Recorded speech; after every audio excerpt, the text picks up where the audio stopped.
La réalité augmentée et la réalité virtuelle ne seront pas l'Eldorado de la high-tech à court terme. Les experts de Xerfi annoncent d'emblée la couleur dans leur étude consacrée à ce marché. Alors c'est vrai, les Google Glass aux États-Unis et autres casques immersifs comme l'Oculus Rift de la société Oculus VR ont défrayé la chronique mondiale. D'ailleurs, la France n'est pas en reste avec son vivier de jeunes pousses à fort potentiel.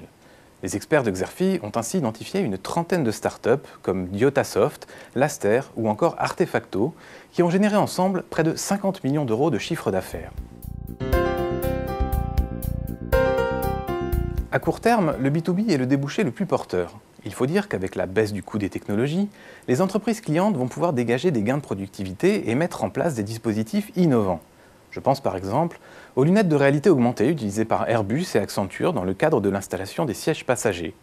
Il s'agit également d'un outil commercial qui permet de stimuler les ventes et de drainer davantage de clients.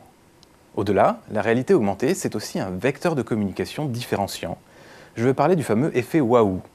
L'émergence des nouveaux usages de ces technologies ou le dynamisme du marché des jeux vidéo stimulent également le marché de la réalité augmentée et virtuelle.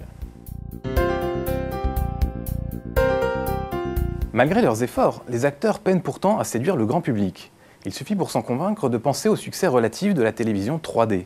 Face à la multitude de solutions proposées, le risque de confusion et le rejet de l'innovation augmentent. Ces solutions sont également considérées comme des gadgets à faible valeur ajoutée, et elles soulèvent des interrogations sur le respect de la vie privée et l'appropriation des données. Les experts de Xerfi proposent quelques pistes pour emporter l'adhésion des particuliers aux solutions de réalité augmentée et virtuelle à moyen terme. D'abord, investir en marketing et communication pour se doter d'une marque forte. Ensuite, penser à des solutions faciles d'utilisation et innovantes.